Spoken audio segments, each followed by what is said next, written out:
غصب کی تعریف کی ہے کہ اخذ منصب الغیر، یعنی دوسرے کا منصب لے لینا، دوسرے کا منصب چھین لینا، جسے اپنی زبان میں کہتے ہیں کھا بیل مجھے مار، یعنی خواہ مخواہ دوسرے کا بوجھ اپنے سر پر ڈال دینا۔ اسی لیے کہا کہ وَهُوَ غَيْرُ مُسْتَحْسَن، یعنی یہ بات اچھی نہیں، یہ کام اچھا ہے کیا بیل مجھے مار، ہاں دوسرے کا جھگڑا اپنے سر پر لے لینا۔ اس کی مثال یہ ہے کہ مثلاً ایک شخص نے ناقل کی حیثیت سے یہ کہا کہ امام ابو حنیفہ اور امام محمد رضی اللہ تعالی عنہ نے فرمایا کہ جب مظاہر یعنی جس نے اپنی بیوی سے زہار کر لیا، وہ اگر کفارہ کے روزوں کے بعد درمیان یعنی کفارے کا روزہ رکھ رہا تھا، اسی درمیان اس قدر وہ جذبات سے مغلوب تھا کہ برداشت نہیں کر پایا اور درمیان میں ہی کام کر گیا۔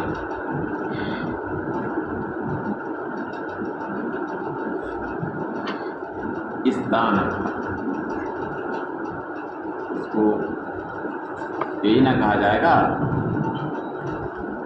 کہ جذبات سے اتنا مغلوب تھا کہ صبر نہیں کر سکا، تو امام ابو حنیفہ فرماتے ہیں استانفا، یعنی اب کیا کرے، پھر سے روزہ رکھے، اثر نو روزہ رکھے۔ تو اس نے امام ابو حنیفہ اور امام محمد کا قول نقل کیا، تو ناقل کی ذمہ داری بس کتنی تھی کہ کتاب دکھا دیتا کہ دیکھو فلاں کتاب میں امام اعظم اور امام محمد نے ایسا فرمایا، ذمہ داری سے یہ سبدوش ہو جاتا ہے نا۔ لیکن بجائے یہ کام کرنے کے اس نے دلیل قائم کرنا شروع کر دیا اور یہ کہا کہ قرآن کریم میں ہے قبل ان یتماسا، من کیا ہے، من قبل ان یتماسا ہے نا، ہاں تو قرآن کریم میں ہے من قبل ان یتماسا، یعنی جمع سے پہلے وہ روزہ رکھے۔ تو اس سے یہ معلوم ہوتا ہے کہ روزہ یہ مقدم ہونا چاہیے جمع پر، اور جب اس نے درمیان میں ہی جمع کر لیا تو روزہ یہ مقدم نہیں ہو سکا، کیونکہ تقدیم کا تقاضا یہ ہے کہ پورا روزہ جمع سے خالی رہنا چاہیے، اور جب اس نے درمیان میں جمع کر لیا تو روزے کو جمع سے خالی نہیں رکھا تو روزہ یہ جمع پر مقدم ہوا ہی نہیں، اس لیے اب وہ اثر نو روزہ رکھے۔ تو یہ استدلال کرنا اس کا منصب نہیں تھا، اس کا منصب، اس کی ذمہ داری بس اتنی تھی کہ کتاب کا حوالہ دے دیتا کہ فلاں کتاب میں، اب آگے سے کوئی مواخذہ نہیں تھا۔ لیکن اس نے جو استدلال شروع کر دیا تو ناقل کا منصب چھوڑ کر، یعنی ناقل کے منصب سے کافی اوپر اٹھ کر کے اس نے مدعی کا منصب چھین لیا، تو یہ دوسرے کا منصب اس نے لے لیا، تو اسے کیا کہتے ہیں؟ غصب کہتے ہیں۔ اب اس میں اس کو کافی جھیلنا پڑے گا نا۔ کما اذا قال احد مثلا، جب کوئی نقل کرتے ہوئے کہے کہ امام ابو حنیفہ اور امام محمد رضی اللہ تعالی عنہ نے فرمایا کہ جب کوئی مظاہر کفارہ کے روزوں کے درمیان جمع کر لے استانفا، تو کیا کرے؟ عصر نو روزہ رکھے۔ ثم استدل بأنه قال سبحانہ وتعالی، پھر اس نے استدلال کیا کہ اللہ سبحانہ وتعالی نے فرمایا من قبل ان یتماسا، وذلك یقتضی تقدیم الکفارۃ علی المسیس، تو یہ اس بات کا مقتضی ہے کہ کفارہ جمع پر کیا ہو؟ مقدم۔ ومن ضرورت التقدیم الاخلاء عن الجماع، اور تقدیم کفارہ کے لوازمات میں سے اس کی ضرورت میں سے یہ بات ہے کہ جماع سے خالی رکھے۔ فلما فات بالمجامعات، تو جب مجامعات سے تقدیم فوت ہو گئی، یلزم یستانفا، اب یہ بات ضروری ہے کہ عصر نو روزہ رکھے۔ لیوجد الاخلاء، تاکہ کفارہ کو خالی کرنے کا معنی پا لیا جائے، عملاً بقدر الامکان، قدر امکان پر عمل کرتے ہیں۔ فَإِنَّهُ كَانَ مَنْصَبُ النَّاقِلِ تَصْحِيحَ النَّقْلِ فَحَسْبُ، تو ناقل کا منصب کیا تھا؟ صرف تصحیح نقل کرنا۔ فلما شرع فی الاستدلال، تو جب اس نے استدلال شروع کر دیا، اخذ منصب المدعی، تو اس نے مدعی کا منصب لے لیا۔ تو اب جب مدعی کا منصب لے لیا تو مدعی کی ذمہ داریاں بھی اس کو نبھانی پڑیں گی۔ جب بوچھار ہوگی اس پر یا لگار ہوگی تو چھوڑ کے بھاگے گا، کہے گا کہ میں تو ناقل تھا، فلاں کتاب میں دکھا دیتا ہوں ذمہ داری سے، اب یہ سب کہنے سے کام نہیں چلے گا۔ تو یہ ہے غصب کا معنی۔ اس لیے مناظر کو اپنی حد میں رہنا چاہیے، جہاں اپنی حد سے نکلے گا تو پھر پریشانی بڑھتی چلی جائے، اس لیے اپنی حد میں رہنا چاہیے ہمیشہ۔ اجزاء البحث، ولما فرغ من المقدمۃ وکان موضوع هذا الفن والبحث، مصنف جب مقدمہ سے فارغ ہوئے اور اس فن کا موضوع ہے بحث، اس فن کا موضوع کیا ہے؟ بحث، کیونکہ ہر فن کا موضوع وہی ہوتا ہے جس کے احوال، جس کے عوارض ذاتیہ سے اس میں بحث کی جاتی ہے۔ تو اس فن میں بحث کے احوال سے بحث کی جاتی ہے، بحث کے احوال اور اس کی کیفیات سے بحث کی جاتی ہے، اس لیے اس فن کا موضوع بحث۔ اور جب کہ اس فن کا موضوع بحث ہے، حیث بحث فی کیفیات، اس طور سے کہ اس میں اس کی کیفیات سے بحث کی جاتی ہے، اراد ان یشرع فی الابحاث، تو ارادہ کیا کہ ابحاث کو اب شروع کریں، فبین اولا اجزاء البحث، تو پہلے اجزاء بحث کو بیان کیا، فقال، تو یہ کہا، ثم للبحث ثلاثۃ اجزاء، پھر بحث کے 3 اجزاء، مبادی، اوساط اور مقاطع۔ مبادی، اوساط اور مقاطع، یعنی ایک شروع کا حصہ، ایک بیچ کا اور ایک آخر والا۔ تو مبادی کا مطلب ہے تعیین مدعا، یعنی مدعا کی تعیین، کیونکہ یہ بات ضروری ہے کہ مدعا متعین ہونا چاہیے، یعنی بالکل واضح ہونا چاہیے کہ دعویٰ کیا، تبھی تو بحث ہوگی۔ مثلا علم غیب پر مناظرہ ہو رہا تو یہ واضح ہونا چاہیے کہ غیب کا کیا مطلب ہے، غیب کیا چیز، واضح ہونا چاہیے نا، ورنہ کوئی آپ سے پوچھے گا کہ العالم متغیر کل متغیر حادث فالعالم حادث، یہ غیب ہے کہ نہیں؟ یا آپ یہیں بیٹھ کر کے دنیا بھر کی خبر دے رہے ہیں کہ سارا عالم متغیر ہے، یہ بیٹھ کے خبر دے رہے ہیں نا، یہ بیٹھ کے گجرات کی خبر دے رہے ہیں کہ گجرات میں تبدیلی ہو رہی ہے، ہاں ساری دنیا کی خبر دے رہے ہیں کہ عالم متغیر ہے۔ کوئی پوچھے گا کہ بتاؤ یہ غیب ہے کہ نہیں؟ پھر دوسری خبر یہ دے دیا کہ ہر متغیر حادث ہے،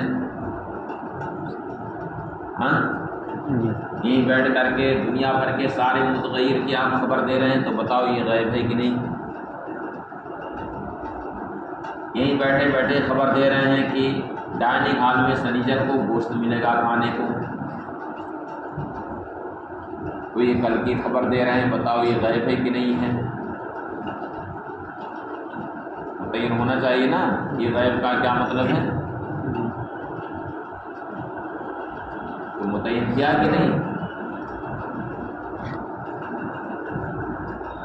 بتاؤ یہ سب غیب ہے کہ نہیں؟ ہاں غیب ہے کہ نہیں ہے نا؟ غیب ہے کہ نہیں ہے؟ نہیں ہے۔ آخر نگاہ سے ڈھکی چھپی بات ہے کہ نہیں ہے سر؟ جی کہ نہیں ہے؟ غیب ہے کہ نہیں ہے؟ سب سر ہلا رہے کہ ہاں غیب ہے۔ تو یہ دشواری کیوں پیدا ہو رہی ہے کہ مدعا متعین نہیں، واضح نہیں مدعا کہ غیب کیا چیز، تو مدعا کا متعین ہونا ضروری ہے۔ ثم للبحث ثلاثۃ اجزاء، پھر بحث کے 3 اجزاء ہیں، ایک مبادی یا تعین المدعی، مدعا کی تعین، اذا کان فیہ خفاء، جبکہ اس میں کوئی پوشیدگی، لأنه اذا لم يكن متعینا، اس لیے کہ جب مدعا متعین ہی نہ ہو، لم يعلم، تو یہ پتہ ہی نہیں چلے گا کہ معلل کی دلیل کیا اس کے لیے مثبت ہے یا نہیں۔ واوساط، اور تیسرا جز ہے جسے اوساط کہتے ہیں، یہ دلائل، کیا دلائل، یہ دیکھو اوساط سب آ رہے ہیں، یہ سب اوساط ہی ہیں جو ابھی ابھی نازل ہو رہے ہیں، ہے نا اوساط، کیونکہ ان کا نزول یہ 20 گھنٹے میں ہو رہا ہے، تو یہ سب کیا ہیں؟ ہاں اوساط ہیں۔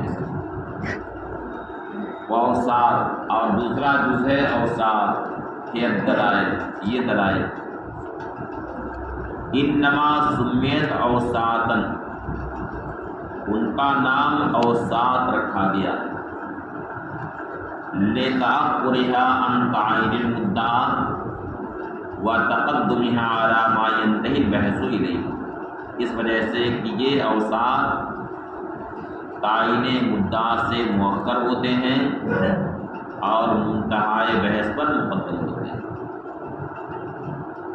یعنی پہلے مدعا کی تعین ہوتی ہے، اس کے بعد دلائل آتے ہیں، تو تعین مدعا سے مؤخر ہیں اور بحث جہاں پر ختم ہوتی ہے جس نتیجے پر، اس سے پہلے ہوتے ہیں، اس لیے دلائل کو کیا کہا جاتا ہے؟ اوصاف۔ لتعاقر عن قائل مدعا، اس وجہ سے کہ قائل مدعا سے یہ دلائل مؤخر ہوتے ہیں اور منتہائے بحث پر کیا ہوتے ہیں؟ مقدم ہوتا ہے۔ ومقاطع، اور تیسرا جز ہے مقاطع، هي المقدمات التي ينتهي البحث إليها، یہ وہ مقدمات ہیں جن پر بحث ختم ہوتی ہے، جن پر بحث ختم ہوتی ہے، یعنی مقدمات ضروریہ یا مقدمات ظنیہ جو فریق مخالف کے نزدیک بھی تسلیم شدہ ہوتے ہیں، فریق مخالف کے نزدیک بھی تسلیم شدہ ہوتے ہیں، جیسے کہ دور، تسلسل، اجتماع نقیضین وغیرہ، کیونکہ فریق مخالف کو بھی یہ بات تسلیم ہے کہ یہ ساری چیزیں محال ہیں، دور، تسلسل، اجتماع نقیضین، یہ سب کیا ہیں؟ محال۔ یا وہ کتابیں جو فریق مخالف کے نزدیک بھی تسلیم شدہ ہیں،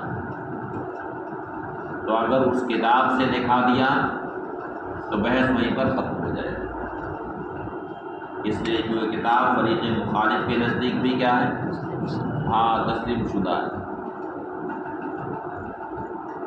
فَإِنَّهُ إِذَا يَنْتَهِي الْبَحْثُ إِلَى الْمُقَدِّمَاتِ الضَّرُورِيَّةِ أَوِ الظَّنِّيَّةِ الْمُسَلَّمَةِ عِنْدَ الْخَصْمِ، کیونکہ بحث جب مقدمات ضروریہ یا مقدمات ظنیہ جو فریق مخالف کے نزدیک تسلیم شدہ ہیں وہاں تک جب بحث پہنچے گی، انقطع وتم، تو بحث ختم ہو جائے گی اور مکمل ہو جائے گی،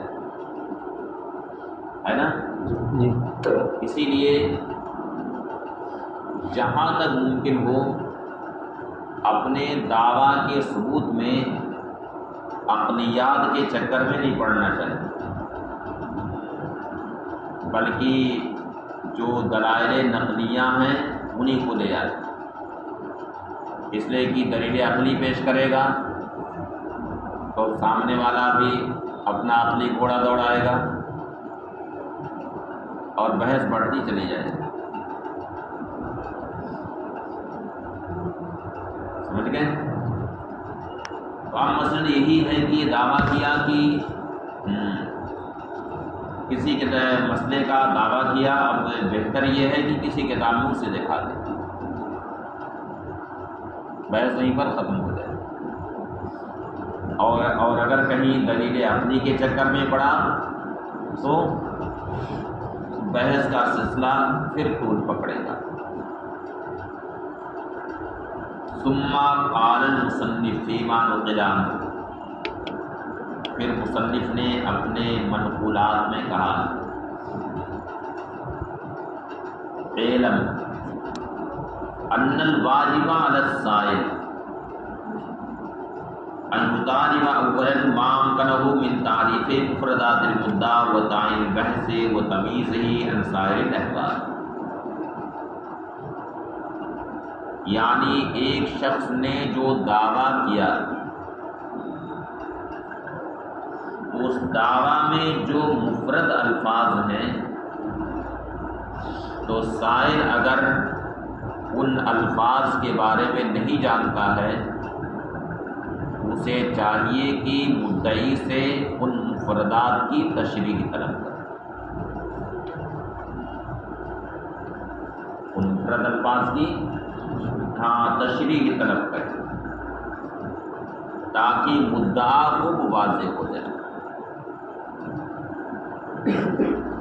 اب وہی مثلاً علم غیب کے مسئلے پر مناظرہ ہو رہا ہے تو سائل کو چاہیے کہ غیب کا معنی پوچھے کہ غیب کسے کہتے ہیں، تو جو مدعی ہے وہ غیب کی تشریح کرے گا کہ غیب کی تعریف یہ کیا تعریف کرے گا؟ ما غاب عن الحس ولا تقتضیہ بداہت العقل. غیب کہتے ہیں جو حواس سے غائب ہو، حواس سے غائب ہو یعنی حواس سے خمسہ ظاہرہ سے غائب ہو اور بداہت عقل اس کا تقاضا نہ کرے. لہذا یہ جو آپ خبر دے رہے ہیں کہ سنیچر کو گوشت ملے گا ڈائننگ ہال میں، یہ غیب نہیں ہو سکتا. کیوں؟ یہ بات سنی سنائی ہے کہ سنیچر کو گوشت ملتا ہے، سنی سنائی ہے، بلکہ مشاہدات میں سے ہے نا، تو یہ غیب نہیں.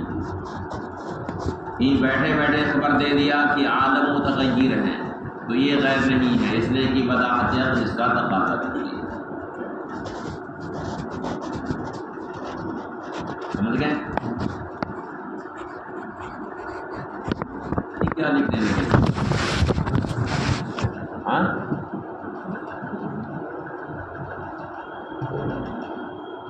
کیا لکھا ہے؟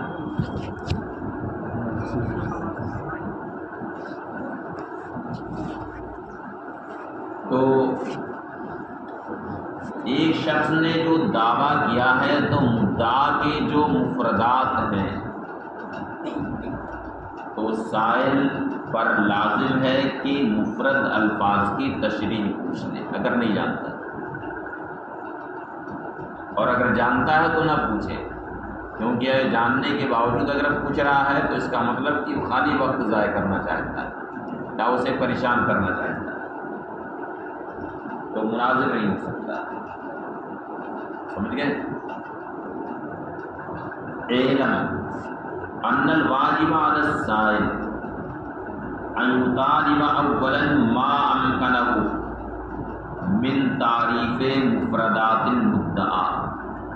جان لو کہ سائل پر واجب ہے کہ پہلے اس کا مطالبہ کرے جو اس کے لیے ممکن ہے، یعنی مدعا کے مفردات کی تعریف، بحث کی تعین اور دیگر احوال سے بحث کو ممتاز کرنا، یہ سب پوچھ لے. کما اذا ادعى المعلم، مثلا جب معلم نے دعویٰ کیا کہ وضو میں نیت شرط نہیں. مناظرے کا موضوع یہ ہے کہ وضو میں نیت شرط ہے یا نہیں. اب ایک شخص نے دعویٰ کیا کہ وضو میں نیت شرط نہیں، تو اب سائل اگر نہیں جانتا ہے کہ وضو کسے کہتے ہیں، نیت کسے کہتے ہیں، شرط کسے کہتے ہیں، اگر یہ سب نہیں جانتا ہے کہ وضو کسے کہتے ہیں،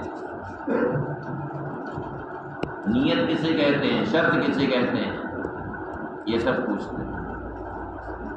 اگر نہیں جانتا ہے تو یہ احتمال ہو کہ وہ اس سے کچھ اور مراد لے رہا ہے، وہ کچھ اور سمجھ رہا ہے. ہاں جو مدعی ہے وہ تو کچھ اور مراد لے رہا ہے اور سامنے والا کچھ اور سمجھ رہا ہے اس سے.